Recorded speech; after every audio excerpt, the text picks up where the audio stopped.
to another episode of the 101 on Sports here on Fox 2. I'm your host, Brooke Grimsley. This week we have a very special guest, former big league catcher and Cardinals Spanish broadcaster Bengie Molina, as we talk about the return of Yadier Molina and the Cardinals' offseason moves. Thank you so much for joining me, Bengie. This will be our final episode of the year, so this is a very special occasion having you in. It's always great talking to you. How has your off-season been? Thank you. It's been very interesting, Brooke. I think I never had a winter with this much to do. I've been looking at lights everywhere. I've been in the zoo. I've been everywhere, doing the toy drives and all that stuff. I've been in radio a lot. I've been with the Cardinals events, galas. It's been really full. So I tell you what, the winter have gone really fast this year. And the toy drive, I just want to give you a moment to talk about that because you guys worked really hard on that. How is that going?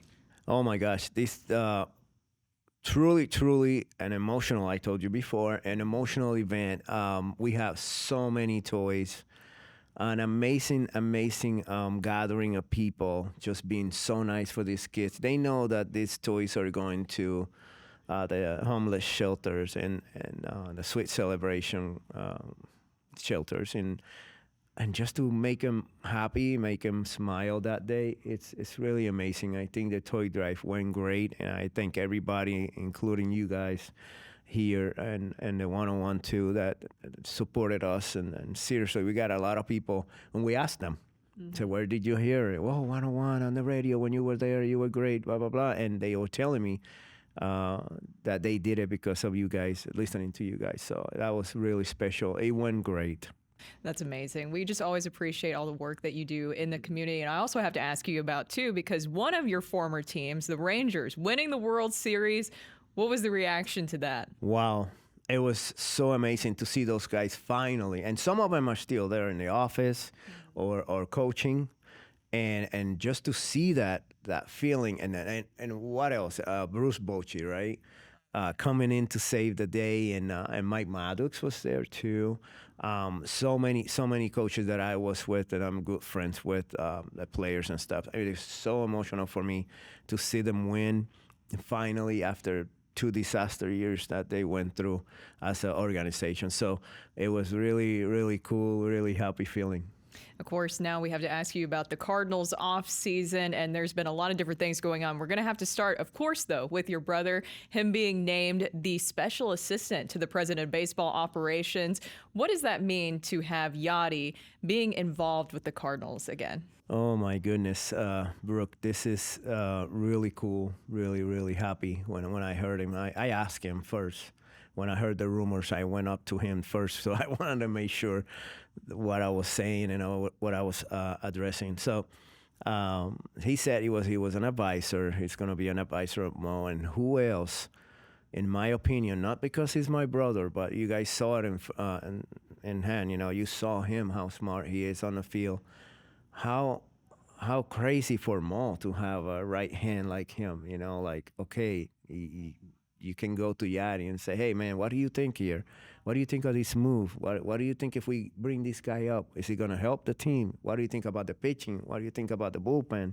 You know how much Yadi can help Mo in these moments of trying to, in words, trying to fix the bullpen and trying to fix the team and trying to make the right pieces and sign the right pieces. So who else better than Yadi to be out there? And he was really excited when I talked to him, really happy. He just made sure and he said, hey, I got to deal with some things here in Puerto Rico for this year.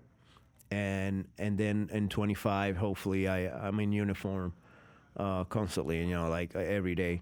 But Yadi, remember, Brooke, this is only his second year retired. Only. And he's been busy still. Yes. Yeah. And people are trying to push him in. Let him take this year, be with Mo, help out the team however he can with his mind, and then he'll decide about coaching. Well, and he's stayed busy even in retirement. It hasn't been much of a retirement because he even managed Puerto Rico in the World Baseball Classic. What did he say about doing that? Well, first of all, when the Cardinals, we got eliminated in the playoff, 3 days later he went to Venezuela and managed the Winter Ball. After that, the baseball classic, he said it was so amazing to compete against the world. That's was his words, like compete against the world instead of competing against in United States and states and states. But he said it was so exciting. He was awesome. Jose, my brother Jose, was there with him, and he enjoyed it so much. Remember, Puerto Rico had a couple guys back down at the last minute, like Correa, big guns guys, and a couple pitchers they didn't let him pitch. Then we suffered the injury of Sugar Diaz and all that. So he managed well. He managed great in the baseball classic. Then he went with Yanu, his son, and then he goes and wins the World Series of his age, 15U. Then he goes back to Puerto Rico. His team goes to the final in basketball. His team in baseball goes to the finals. They lost, but they went to the finals. So everywhere this kid has been is very, very successful. His mind is into it. He always tell me 100% in what you're gonna do, it's gonna be your best. Sometimes we as a manager, we put 70% out there, and 30% is worrying about anything else around you. But if we put the 100% in it, we'll be better. And that's one of his things. That's one of the things he says. And he shows it. He shows it now. He's in Puerto Rico in winter ball and Criollos de Caguas, and he's in first place with the team that was so young, with A-ball, AA, and he's in first place. So everything that Yadi puts his hand on, obviously 100% going at it, it's very successful.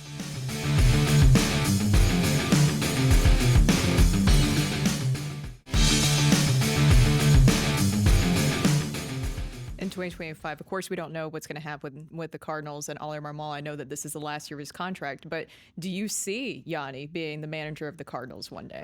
It's hard to say right now because I love Ollie and I love his opportunity to do this, to do the Cardinals and manage. I'm not saying bring Yadi as a manager. I was saying like a coach and being in the dugout, helping Ollie and all that stuff. Whatever happens with Ollie, it will take its course, right? He's not going to do great. I hope that this year that the Cardinals are coming up, they're going to be way different from last year. So hopefully he keeps his job. I mean, I'm not trying to, or nobody's trying to get Ollie out of the job.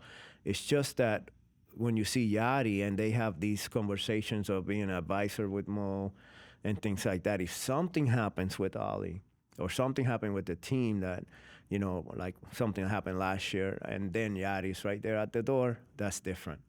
But nobody's trying to get Ollie there. Ollie has all the opportunities to make this team better on the next year.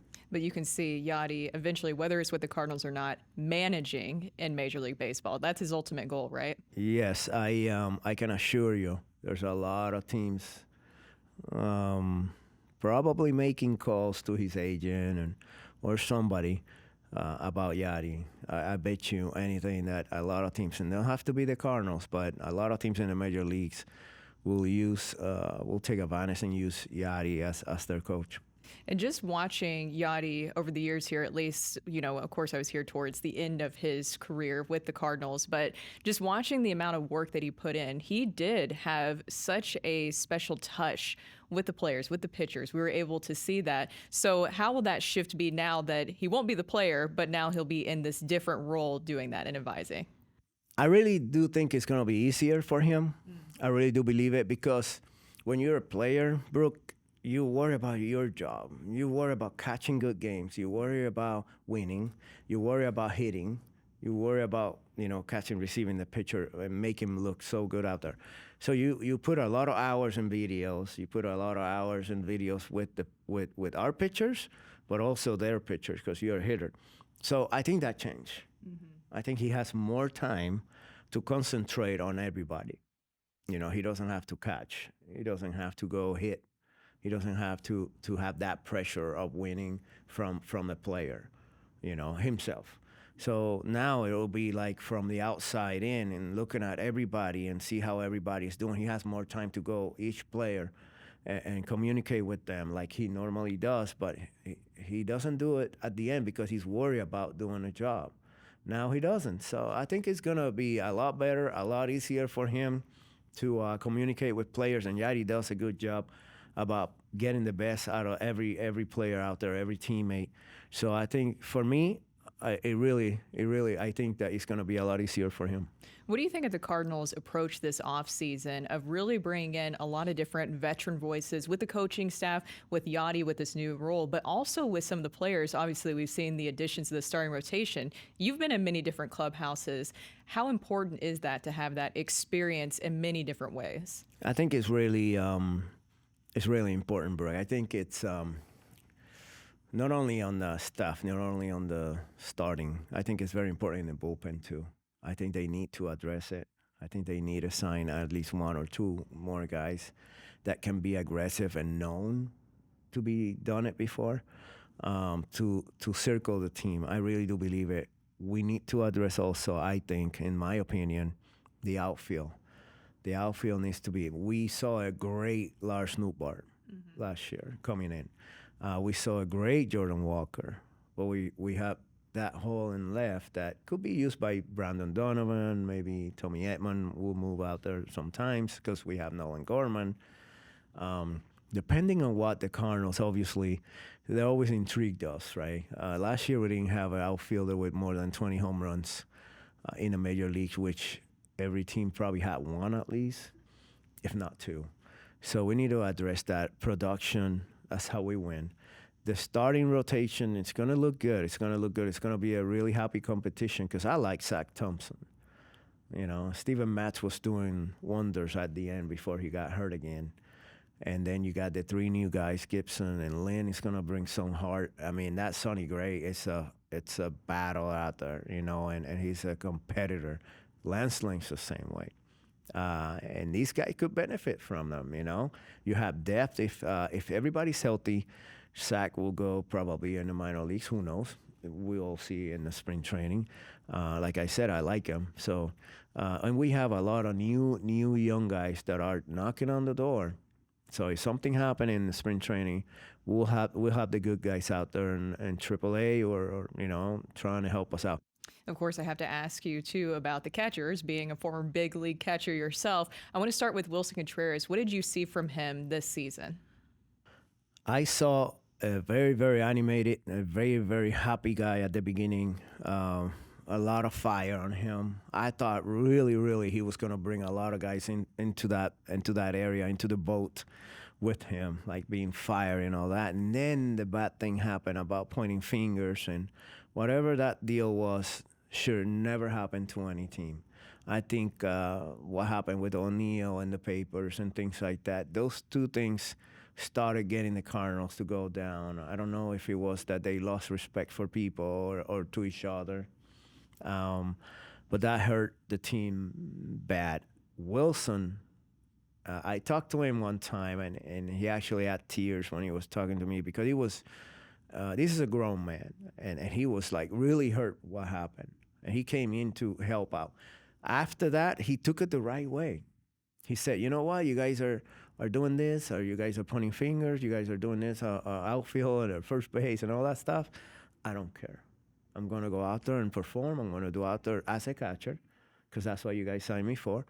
And he took care of business. He had one of the best offensive years for a catcher. And he did. I think he adjusts a lot better behind the plate with a lot of pitchers. And that's what's going to happen once you catch him a lot. This year, World Baseball Classic took away Michaelas, took away Wainwright, and then they got hurt on top of that. Those two are your main guys. And then Palante was out there and a bunch of guys. But he didn't have time to get used to them so much. Mm-hmm. It was like a battle into April. You saw how Michaelas started. You saw how Wainwright getting hurt. So and then that thing happened on top of that.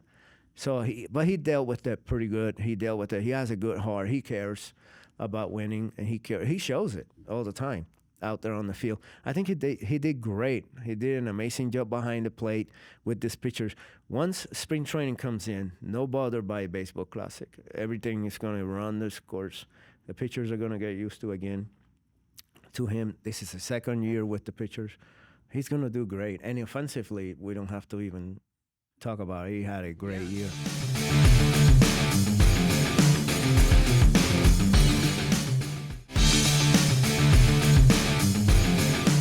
I know the way that he handled everything last season, to me, I think showed everything I needed to know about him as a player. The way that he was able to handle that adversity.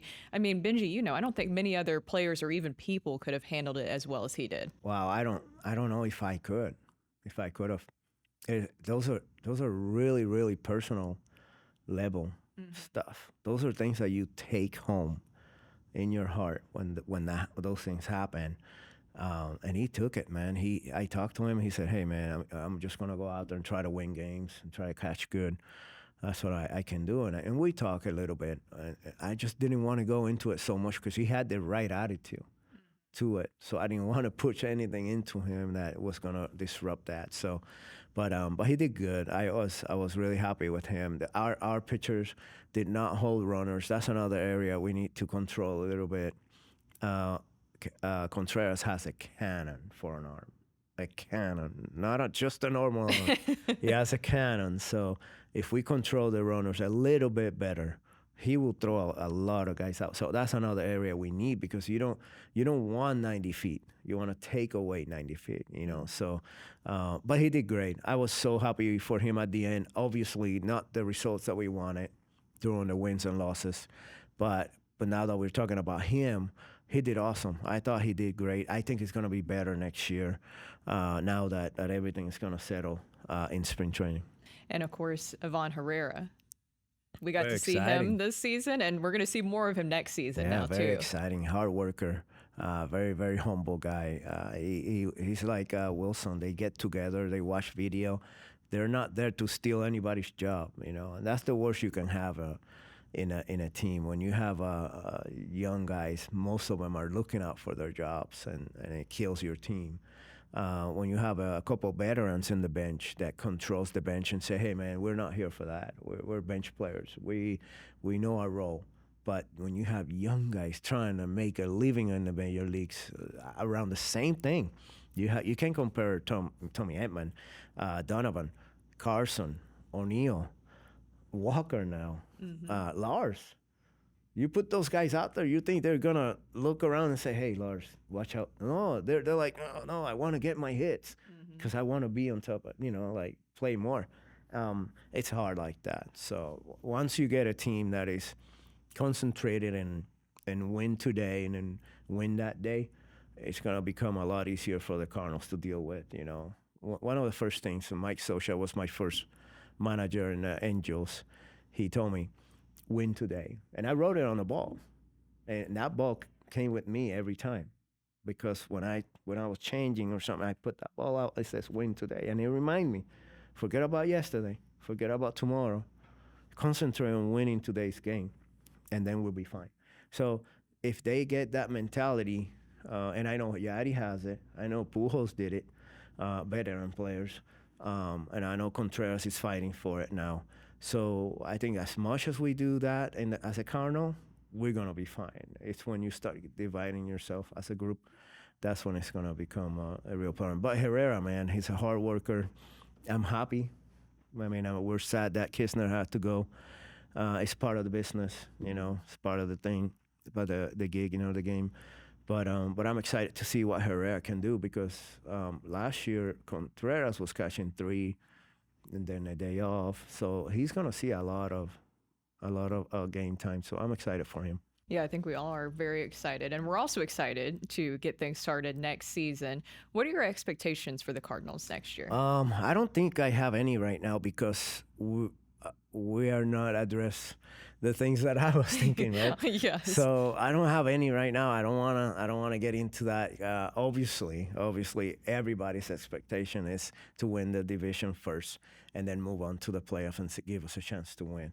But since the bullpen is not, we haven't signed a couple guys in the bullpen that can help us, or maybe an outfielder with power, somebody that come in and have 80 plus RBIs, 20 plus homer, somebody like that you can put in the middle of the lineup with these 2 guns or 3 guns that we have, and now 4, because Gorman Contreras, and then Arenado and Goldie. Yeah. Those four are beasts. And you add up somebody like JD Martinez, and then you add up somebody like Eddie Rosario. He's a good outfielder, over 20 home runs. So he's a clutch guy, and he's a Gold Glove guy out there. So there's options out there. So until I see something like that, then I'll reserve my thing. Obviously, my expectation is to win the division, but I don't. Right now, it's kind of hard to say.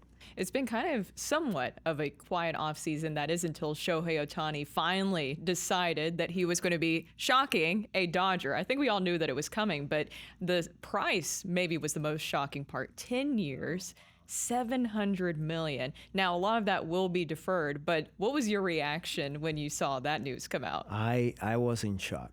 I think Mike Trout is the highest paid guy, 480 or something like that, and to jump from that money to 700, even though he's a Cy Young candidate and pitching, and he's an MVP candidate on hitting. So with that being said, you pay him for two sides. But wow, 700.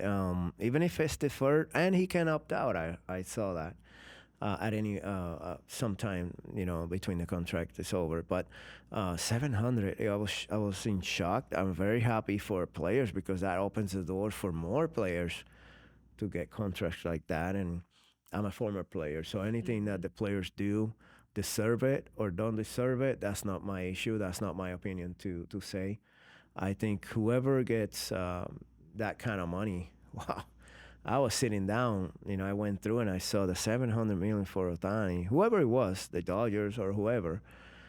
Holy moly, $700 million in 10 years. Well, deferred, like you said, but I think it's still amazing. He's a great player. He's not going to be pitching next year, but he's going to come back in 25, and he's going to be pitching and he's going to be hitting. So it's going to be pretty exciting to see what he can do. Real quick. Yes. I had a chance to go to the Stray Rescue Gala, which is yeah. the doggies and these ladies take care of these dogs. They actually go and get them when they're hurt, when they're hungry, and they come in. And that was a good one, too. That was a good gala, too, that I went to. And I was in the Pujols one. That was a success. But, man, the Stray Rescue, the ladies, they work their butt off. So if you have any chance, give them a shout out, because it helps the people when they donate, when they help out. We donate all the time. We go there and put some food on the door and say, hey, there you go. But that's a good one. I didn't want to go without mentioning it, because it's pretty cool what they do. They take care of these dogs without asking anybody for anything. They just do it because of their heart. And there's people out there to help them. So, well, thank you for having me on your show. This is a privilege to be here. It's always a privilege to have you on for our final one, too, of the year. Yes. Merry Christmas. Happy holidays to everyone. God bless you all. Thank you so much to Bengie Molina. And, of course, thank you for watching the 101 on Sports here on Fox 2.